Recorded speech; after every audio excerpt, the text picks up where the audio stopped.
When I was 18, I found out my college fund had been wiped out to pay for my sister's dream wedding in Santorini.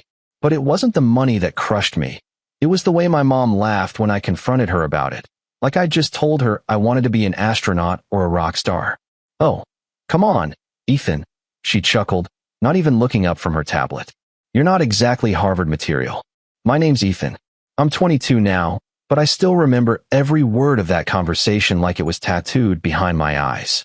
I grew up in a middle-class family, 2 parents, one older sister named Nicole, and a golden retriever named Bailey who honestly treated me better than most humans did. From the outside, we looked like your average suburban family, the kind you see on holiday cards, matching sweaters, polite smiles, a backyard with a swing set. But behind all that, there was a quiet hierarchy in our house. Nicole was the queen bee. I was the bench warmer no one remembered to pass the ball to. Nicole was everything my parents wanted in a child: charismatic, photogenic, ambitious in the way that made for good Facebook posts. Prom queen, student council president, early admission to a small liberal arts college with an absurd tuition bill. My parents used to beam when they talked about her. "She's going places," Dad would say, his eyes lighting up like he was talking about the next president. When it came to me, their tone changed. "Well, he's a good kid." That was always the line. A good kid. The kind of phrase people use when they don't know what else to say. But I didn't resent Nicole at first. I figured maybe I just hadn't found my thing yet.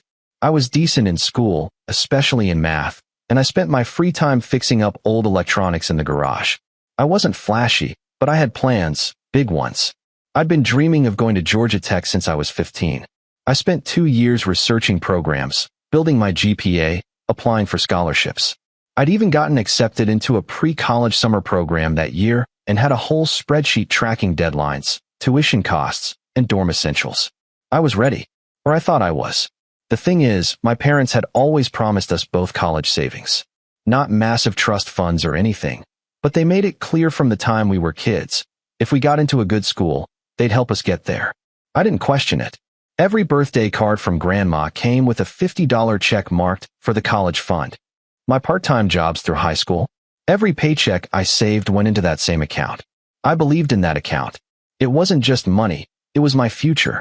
So when Nicole got engaged right after graduating college, yes, fresh out, no job yet, no real-world experience, and announced she wanted a destination wedding because it's a once-in-a-lifetime thing, I didn't think much of it. Sure, it sounded expensive. Sure, Mom was suddenly spending hours scrolling through wedding Pinterest boards. But I figured they had savings. Or maybe Nicole's fiancé, Jason, had wealthy parents. He looked like the type, tall, polished, always wore loafers without socks. I didn't realize what had really happened until a week before my high school graduation. It was supposed to be a big day. I'd just gotten my acceptance letter from Georgia Tech and was floating on a cloud. I walked into the kitchen waving the envelope like a trophy. Dad was reading the paper. Mom was mixing something in a bowl. Nicole was on speakerphone with someone, probably her wedding planner. I said it out loud, beaming. I got in. Full acceptance. No one looked up. I remember clearing my throat and saying it again, a little louder. Nicole rolled her eyes. "Ethan, can you keep it down? I'm on a call about the welcome brunch in Mykonos." "Mykonos?" I blinked. "I thought your wedding was in Santorini?" She shrugged like it didn't matter. "We're doing both. It's all part of the experience." I laughed. Awkward, confused. "Wait, what? That sounds insane. Isn't that crazy expensive?" Nicole smiled like a cat with cream. "Oh, it's taken care of." That's when I turned to my mom, who finally stopped stirring the batter. "Wait, what does that mean? You guys didn't use my college savings for this, right?" Dad rustled the paper. Mom looked at me with that placating tone she used whenever she didn't want to explain herself. "We had to move some things around, sweetheart," she said lightly. "Nicole's wedding is a once-in-a-lifetime event." I just stood there, frozen. "You mean my college fund? You can always take out loans," Mom said, like she was talking about borrowing sugar from a neighbor. "Plenty of kids do. But I've been saving for that since I was 13. Mom shrugged. "And now you're helping your sister start her life. That's what family does." Then she laughed. That dry, dismissive laugh. "Besides, you're not exactly Harvard material." I didn't say anything after that. I just walked out of the room, climbed the stairs, and sat in my room staring at the acceptance letter I'd once been so proud of. I don't remember how long I sat there. Hours, maybe. Bailey patted in at one point and put his head on my knee, like he knew. That night, I lay awake replaying every birthday, every job shift, every weekend I'd skipped hanging out with friends because I was saving for something that apparently didn't belong to me anymore. My parents didn't even act like it was a betrayal. They acted like it was obvious. Like Nicole's dream wedding mattered more than anything I'd ever wanted. I didn't go to my graduation dinner. Nicole texted me a selfie from a bridal boutique with 3 dress options and wrote, "Which one makes me look like a goddess?" I never responded. The worst part wasn't even the theft of it all. It was the casual cruelty. The way they dismissed me. Like I was just the spare. After that, everything changed. I stopped trusting them. I stopped believing in family-first nonsense. I stopped hoping for their approval. But I didn't give up. I took out the loans. I applied for every scholarship I could find. I sold my vintage game collection online. I worked 3 jobs through freshman year, tutoring math, fixing computers, even doing part-time delivery driving at night. I didn't tell them anything. They didn't ask. Nicole's wedding was a week before my first day of classes. I didn't go. Instead, I moved into my dorm with a single duffel bag and a secondhand laptop, and I promised myself something. I would never let them take anything from me again. But what I didn't expect, what blindsided me completely, was that 4 years later, after everything they'd done, they'd come back, not with an apology, but with a favor. That's when everything started to unravel. And that's when I realized they hadn't changed. They never would. And this time, I wasn't just going to walk away. I was going to make them wish they'd never underestimated me. It had been almost 4 years since I last spoke to my parents beyond the occasional dry happy birthday text or stiff Christmas message. And honestly, life was better that way. Peaceful. Focused. I had my head down, building something real, one step at a time. No one to pull me off track with drama or guilt trips. I graduated debt-heavy but determined. I landed a decent tech support job straight out of college. Nothing fancy, but it gave me just enough breathing room to start freelancing on the side, fixing systems, doing back-end dev work, troubleshooting software for small businesses. Within a year, I had a modest client list, a refurbished home office, and my first taste of independence that felt truly earned. Not gifted, not inherited. Mine. Nicole, meanwhile, was all over social media. Jason and I made it to Florence, one post said, paired with an airbrushed photo of her sipping wine in a flowy sundress. Self-care week in Bali, said another. The captions never changed, either honeymooning, redecorating, or finding herself. What she never posted about, though, was a job, because she didn't have one. Not really. She tried a lifestyle blog, a YouTube channel, and even launched a short-lived boutique jewelry brand that folded after 6 months. Jason, from what I could tell, worked in consulting, which I'm convinced was code for my parents' pockets. I kept my distance, not out of spite, but because every time I peeked into their world, even just a scroll through Instagram, I felt that old, hollow weight creeping in again. That feeling of being the afterthought. Then one afternoon, while I was eating leftover pasta at my desk between client calls, my phone lit up. It was my mom. I stared at the screen for a few seconds. I hadn't heard her voice in nearly 2 years. I let it ring out. A few minutes later, a text came through. "Mom, Ethan, we need to talk. It's about Nicole." I didn't answer. The next morning, another text. "Mom, please, just a few minutes. It's important." Against my better judgment, I called her back. She picked up on the second ring, sounding oddly breathless, like she'd been pacing. "Oh, Ethan, thank you for calling. I know things have been distant, but we need your help." "No hello. No, how have you been? Just we need your help." I sat back in my chair. "With what?" "It's Nicole," she said, her voice cracking with urgency. "She's getting a divorce." I blinked. "What?" "She and Jason, it's been rough. He's been seeing someone else. Some intern. He walked out a few weeks ago." I didn't say anything. "We didn't want to tell you until it was official," she went on. "But she's devastated. The house is in his name. The accounts are frozen. She has nothing. No income. No assets. She's in pieces, Ethan. Pieces." A pause. "And the lawyer fees, they're astronomical. You know how these things are." I still said nothing. She pushed on. "We were hoping, praying, really, that maybe you could help. Just for now. Alone. Nicole's your sister. She needs us." I let the silence stretch. Every nerve in my body was on edge, tight like a bowstring.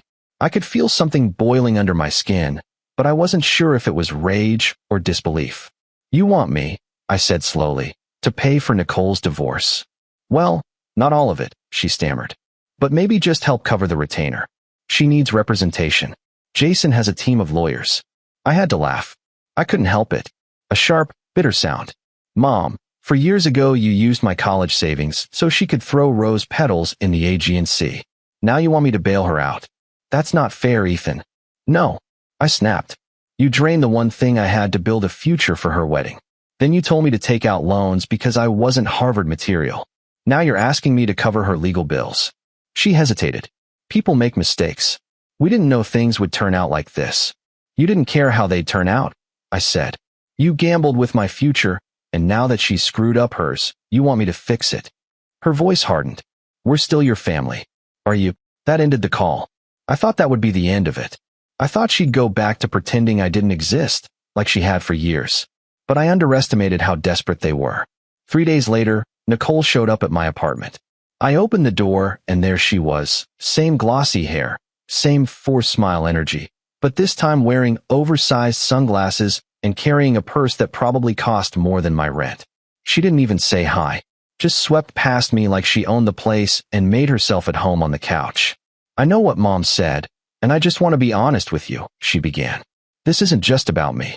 This is about showing Jason that I have support, that I have people in my corner. I closed the door and leaned against it. You didn't have people in your corner when you emptied my college account. She waved a manicured hand. Oh, come on. That was years ago. Are you still holding on to that? Yes, I said plainly. She sighed. Look, Ethan, I know we've had our differences, but this divorce is serious. I'm going to lose everything. The apartment, the car, even Bailey. I frowned. Bailey? Our Bailey. She nodded. Jason took him. Said he needed emotional support. Can you believe that? I wanted to scream. Bailey had been my dog. I was the one who begged for him on my 10th birthday. But when I left for college, they decided he'd be Nicole's dog, because she was around more. Now Jason had him. I clenched my jaw. That sucks. But that doesn't mean I'm going to fund your legal team. Her voice sharpened. So what? You're just going to watch your sister go down in flames. No. I'm going to watch you learn what it feels like to clean up your own mess. She stood up then, face flushed. Wow. So all that talk about rising above, being the bigger person, that was just noise. I looked her in the eye. No. That's why I'm not slamming the door in your face. That's also why I am going to ask you to leave. Her jaw dropped. You're seriously kicking me out? I have a call in 5 minutes, I said, walking over to open the door. She stared at me like she didn't recognize who I was. Good. Because I wasn't the same kid who used to patch her Wi-Fi or walk her dog while she went shopping. I wasn't the quiet little brother who stayed home while she flew to islands and posted selfies with hashtags like #blessed. I was someone she didn't control anymore. A week passed. Then the emails started. One from my dad. One from Mom. Then a long one from Nicole titled, An Open Letter to My Brother. Each one more manipulative than the last. Guilt. Flattery. Emotional blackmail. Dad. It's time to be the man of the family, son. Nicole needs us. Mom. Don't you want to be part of something bigger than grudges? Nicole. I guess some wounds just never heal. But I thought you were better than this. They even CC'd my aunt and uncle on one of them, trying to build a chorus of guilt. But the worst came 2 weeks later. I was getting coffee near my building when my phone buzzed. A number I didn't recognize. I picked up, distracted. Hello. Ethan? This is Amanda. I'm Nicole's lawyer. I froze. Why are you calling me? I understand there's been some disagreement about financial assistance, she said smoothly. Nicole listed you as a potential lender on her application, and we'd like to confirm whether you're contributing toward her retainer. I'm sorry, what? She indicated you had agreed to help. We just need a verbal confirmation. My heart pounded in my ears. That's a lie. Oh, the woman said, clearly caught off guard. Apologies. I'll update the record. I hung up. Then I stared at the screen. She hadn't just asked for help. She'd pretended I gave it. She was trying to manipulate the legal system, using my name to secure representation she couldn't afford. That was the moment something inside me snapped. It wasn't just the money anymore. It wasn't about college or weddings or dogs. It was about principle, about truth, about finally standing up for myself and drawing a line that couldn't be erased with fake tears or family guilt. I went home. I opened my laptop, and I started planning. I didn't sleep that night. Even after the call ended with Nicole's lawyer, I kept replaying it in my head. Her voice, cool, professional, utterly unaware of the wrecking ball she'd just swung through my already fragile ties to that family. What struck me the most was how calculated it was. This wasn't a last-minute plea or emotional cry for help. Nicole had planned to use my name. She had handed it over to her lawyer as leverage, like it was just another resource in her endless list of fallback options. I paced around my apartment until dawn, the same questions circling over and over in my head like a wasp trapped in a jar. How many times was I going to let them do this to me? It wasn't just about money. It never was. It was about being used, overlooked, taken for granted. My whole life, I'd been the one quietly picking up the slack, walking the dog when Nicole forgot, fixing the Wi-Fi at 2 a.m. when she had a Zoom interview, covering her coffee tab when she left her card at home. And every time, I told myself it was just a phase, that one day, they'd see me differently. But they never did. That week broke something in me, but not in the way they probably expected. I didn't spiral. I didn't rage. I didn't even send a reply. Instead, I shut everything down. I paused freelance work for the first time in 2 years. I canceled my meetings. I ignored the emails still trickling in from my family like smoke from a fire that hadn't quite gone out. I went dark, and for about 3 weeks, I did nothing but exist.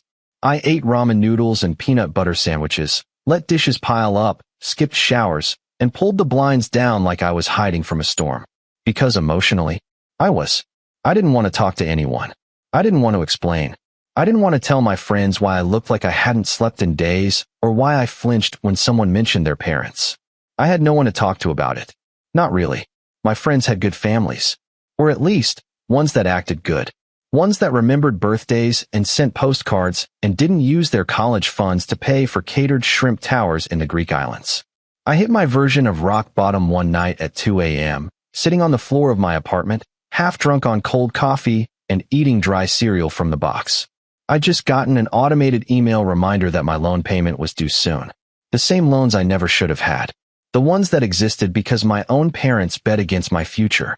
And right then, something inside me shifted. Not anger. Not bitterness. Resolve. I looked around my dim, messy apartment and thought, I'm done. Not with life. With them. I was done giving them space in my head. Done letting their decisions define my self-worth. Done carrying the guilt of not being their ideal son. So I stood up. I cleaned the entire apartment from top to bottom that night. Scrubbed the sink. Vacuumed. Did laundry. Organized my files. When I finally collapsed into bed, it was almost sunrise, but for the first time in weeks, I slept. And when I woke up, I got to work. Not just work, but the work. The kind that changes your life when no one's watching. I started with the one thing I could control, my business. I reopened my freelance portal and redesigned my personal website. I rewrote every service description to sound sharper, bolder, more professional. I revamped my LinkedIn. I reached out to former clients with follow-ups, asking for testimonials and referrals. I created a PDF services deck and started pitching small startups I admired. Within 2 weeks, I had 3 new clients. Then 5. I began tracking everything: hours worked, profit margins, customer retention. I joined a few online forums and communities for freelance developers, started posting tips, sharing experiences, giving advice. People noticed. My inbox started getting inquiries without me even having to pitch. One of my posts on a developer subreddit went mildly viral. Something about structuring your freelancing rates for long-term sustainability. That post landed me a connection with a small business incubator in Atlanta, and before I knew it, I was handling back-end work for 5 early-stage startups, one of which was quietly gaining traction in the fintech space. The funny thing? The more I worked, the more I remembered why I'd fallen in love with tech in the first place. It wasn't just about money. It was about building. About creating something that worked because I made it work. Unlike my family, code made sense. Inputs led to outputs. Logic mattered. There were no passive-aggressive comments or shifting loyalties, just clean function and results. By month 3, I'd paid off one of my loans in full. By month 4, I'd saved enough to finally upgrade from the beat-up secondhand laptop that had gotten me through college. I bought a sleek new machine, fast, powerful mine. I kept my head down and built. No social media posts. No gloating. Just quiet momentum. I started journaling again, too. Nothing fancy. Just pen and paper each night before bed, tracking my progress, unloading my thoughts.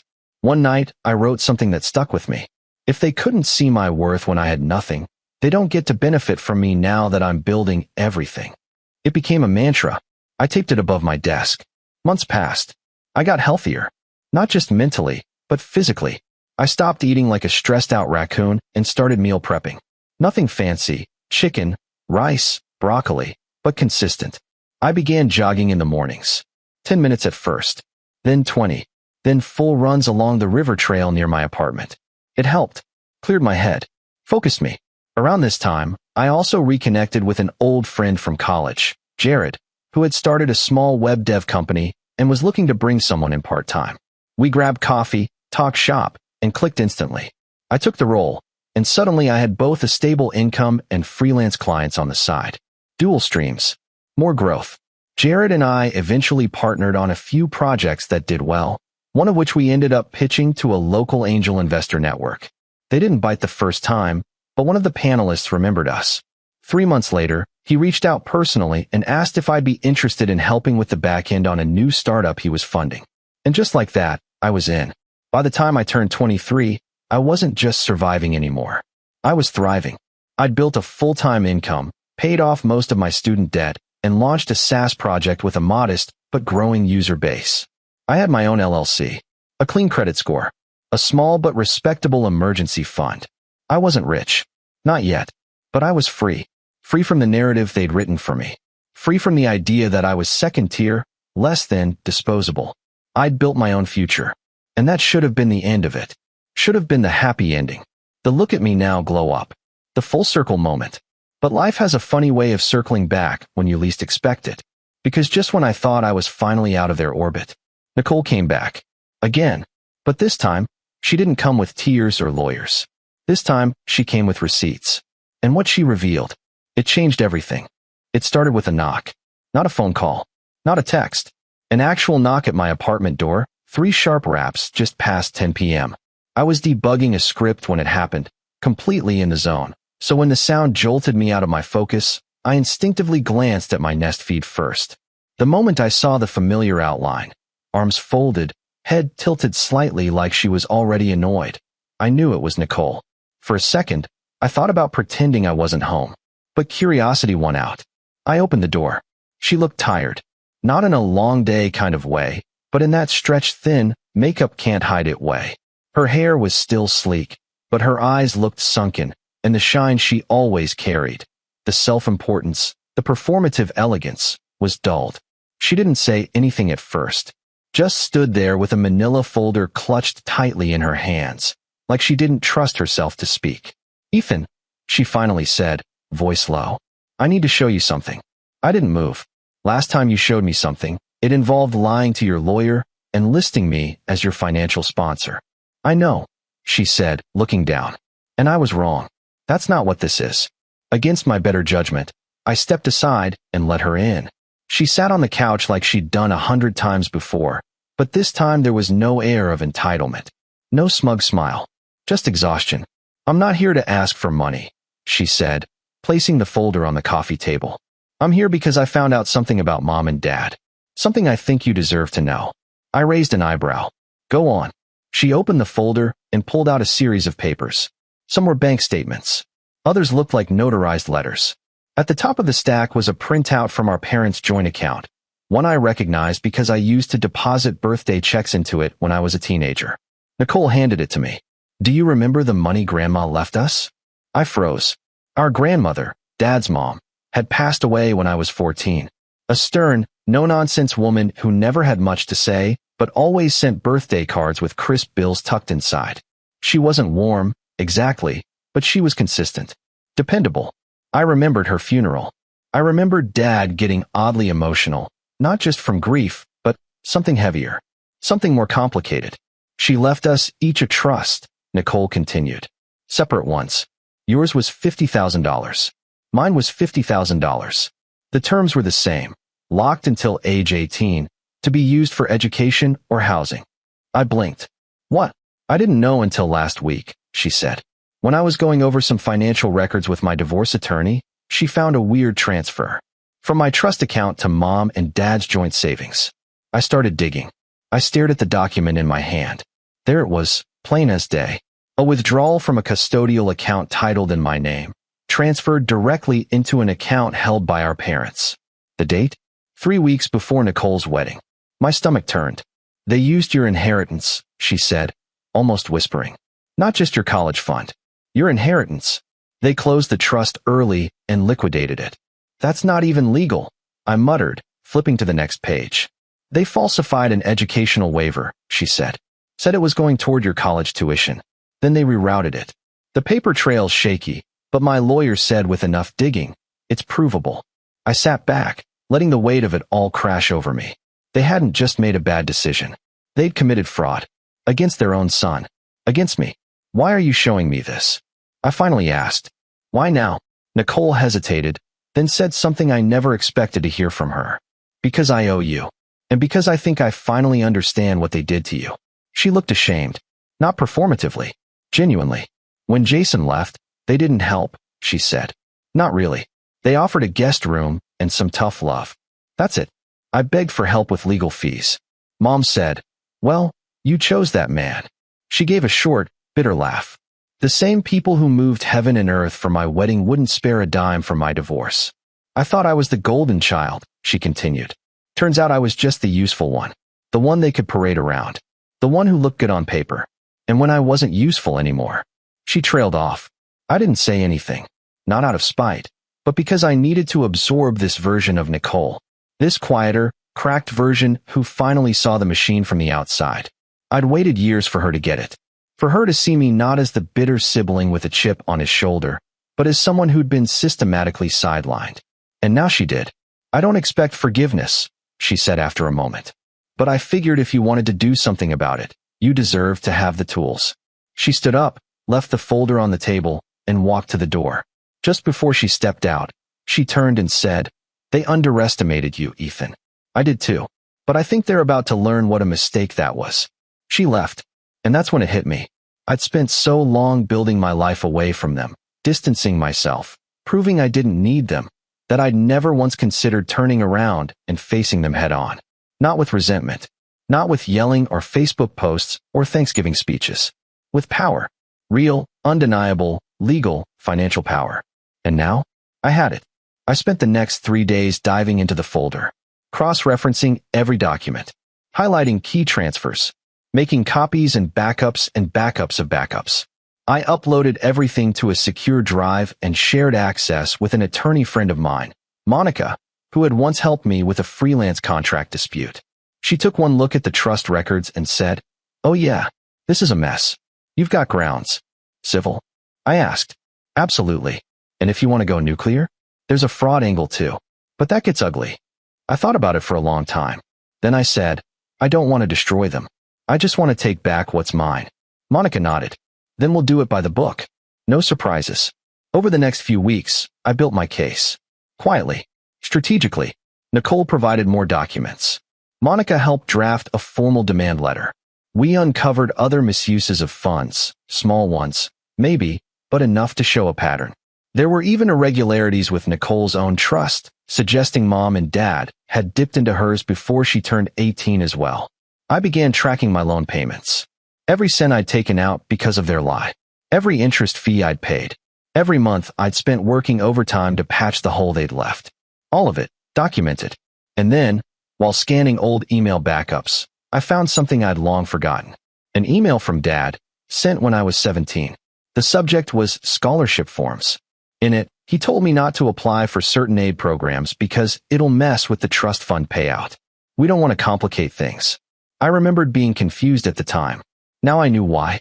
They were never planning to use that money for me. They were buying time to reroute it. That email became the final piece of the puzzle. By month's end, we had a file thick enough to fill a legal briefcase. But I didn't go to court. Not yet. Instead, I waited. Because a better opportunity was coming. One they couldn't squirm out of.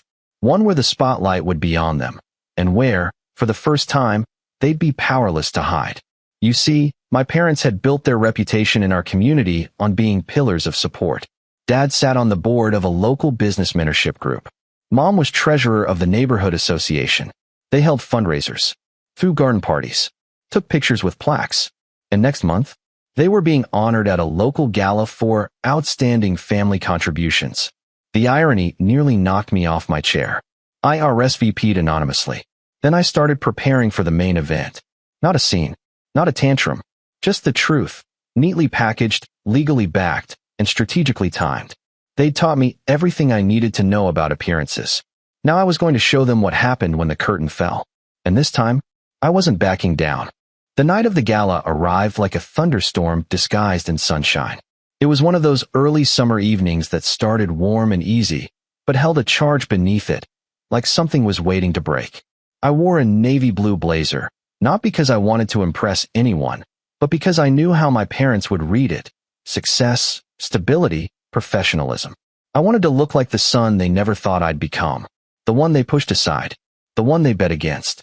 The event was hosted at a country club just outside the city, a sprawling, manicured place with white columns and a chandelier in the lobby that looked like it cost more than my apartment. I arrived early and took my seat at one of the rear tables, positioned perfectly to observe but remain unnoticed for now.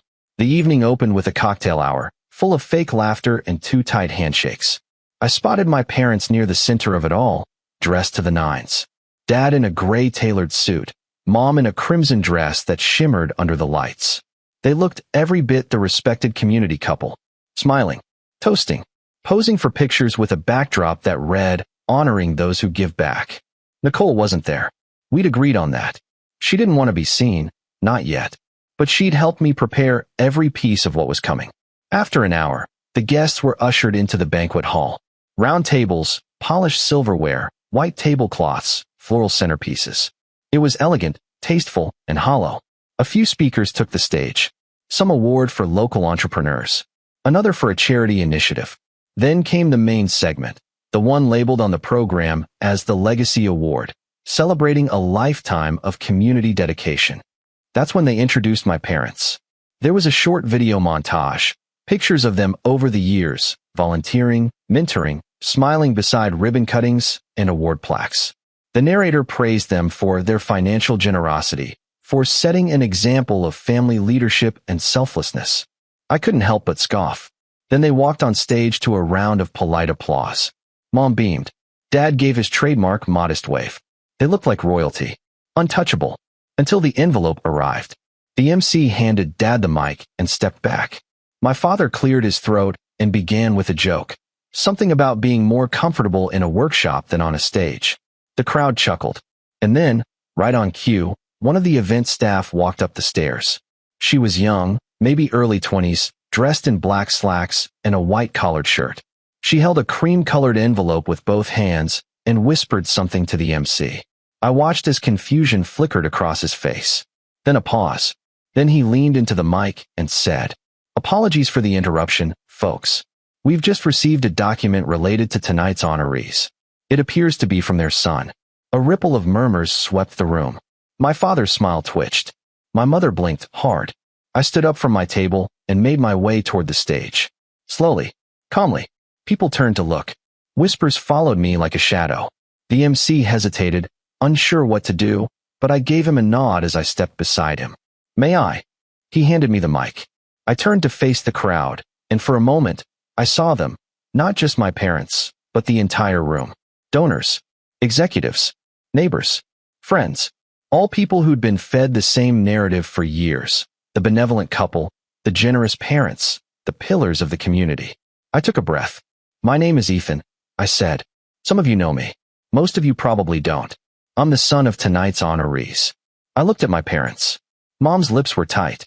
Dad's jaw was clenched. "And I'm here because I believe the truth matters." I held up the envelope, then carefully pulled out a set of documents and passed copies to the MC. Inside these pages, you'll find proof that the people being celebrated tonight used their son's college fund and inheritance, not to support his education, but to fund a wedding in Santorini and a luxury vacation package. A wave of gasps swept the room. "They falsified documents," I continued, voice steady. claimed the money was being used for tuition so they could withdraw it early, then rerouted it into a personal account and spent it. When I confronted them, I was told I wasn't Harvard material and to take out loans instead. More murmurs. Chairs shifting. I did take out those loans. I worked 3 jobs to survive college. I built my career from scratch while they continued posting beach photos with hashtags like #blessed. I paused.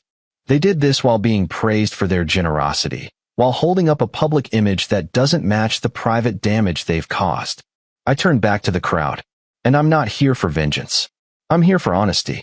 Because I think if we're going to honor people for being selfless and moral, we should know who they really are. I handed the mic back to the stunned MC, turned, and walked off the stage. Behind me, the silence cracked into a storm.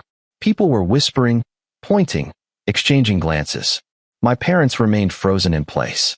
I didn't stick around. I walked straight out of the banquet hall and into the warm night air, where Nicole was waiting in a car parked across the street. She rolled down the window and gave me a look. "You did it." I nodded. "They can't spin it now. Not with those documents." She looked down. "They're going to hate us." "Probably," I said. "But they already chose their version of us a long time ago." She unlocked the door. "Want a ride?" I slid into the passenger seat and stared straight ahead. 2 days later, news of the gala incident made the local business journal. Not front page, but big enough. The community board released a polite statement about reassessing the criteria for honorees. Dad was quietly removed from the mentorship group. Mom stepped down as treasurer to focus on personal matters. The fallout was clean. No police. No lawsuits. But their names? Tarnished. Their reputation? Shaken. Their ability to pretend? Gone. They tried to call me once after that. Just once. I didn't answer. They left a voicemail that started with, "Ethan, we need to talk," and ended with, "This is a misunderstanding," but I deleted it before it finished. Nicole kept her distance too. She moved to a new apartment, got a job working part-time for a nonprofit, and started seeing a therapist. We weren't best friends overnight, but the air between us was different now. Lighter. More honest. I never got the money back, but I got something better. I got closure. And I got to look in the mirror every morning knowing I didn't just survive them. I outgrew them. In the end, the boy they wrote off as not Harvard material became the man who rewrote their legacy. And I did it without their permission. They tried to bury me, but they didn't realize I was the foundation.